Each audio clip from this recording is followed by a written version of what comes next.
We all start life as one single cell. Then that cell divides and we're 2 cells, then 4, then 8. Cells form tissues, tissues form organs, organs form us. These cell divisions, by which we go from a single cell to 100 trillion cells, are called growth.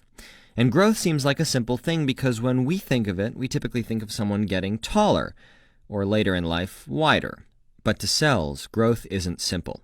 Cell division is an intricate chemical dance that's part individual, part community-driven. And in a neighborhood of 100 trillion cells, sometimes things go wrong. Maybe an individual cell's set of instructions, or DNA, gets a typo, what we call a mutation.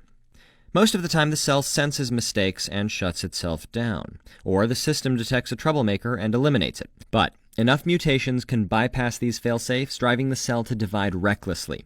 That one rogue cell becomes 2, then 4, then 8. At every stage, the incorrect instructions are passed along to the cell's offspring. Weeks, months, or years after that one rogue cell transformed, you might see your doctor about a lump in your breast. Difficulty going to the bathroom could reveal a problem in your intestine, prostate, or bladder. Or a routine blood test might count too many white cells or elevated liver enzymes.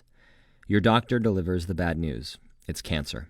From here, your strategy will depend on where the cancer is and how far it's progressed. If the tumor is slow-growing and in one place, surgery might be all you need, if anything. If the tumor is fast-growing or invading nearby tissue, your doctor might recommend radiation or surgery followed by radiation. If the cancer has spread, or if it's inherently everywhere like a leukemia, your doctor will most likely recommend chemotherapy, or a combination of radiation and chemo. Radiation and most forms of chemo work by physically shredding the cell's DNA, or disrupting the copying machinery. But neither radiation nor chemotherapeutic drugs target only cancer cells. Radiation hits whatever you point it at, and your bloodstream carries chemotherapeutics all over your body. So what happens when different cells get hit? Let's look at a healthy liver cell, a healthy hair cell, and a cancerous cell. The healthy liver cell divides only when it's stressed. The healthy hair cell divides frequently, and the cancer cell divides even more frequently and recklessly. When you take a chemotherapeutic drug, it will hit all of these cells.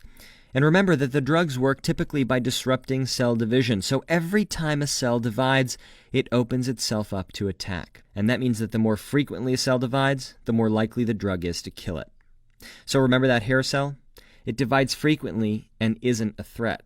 And there are other frequently dividing cells in your body like skin cells, gut cells, and blood cells. So the list of unpleasant side effects of cancer treatment parallels these tissue types: hair loss, skin rashes, nausea, vomiting, fatigue, weight loss, and pain. That makes sense because these are the cells that get hit the hardest. So in the end, it's all about growth.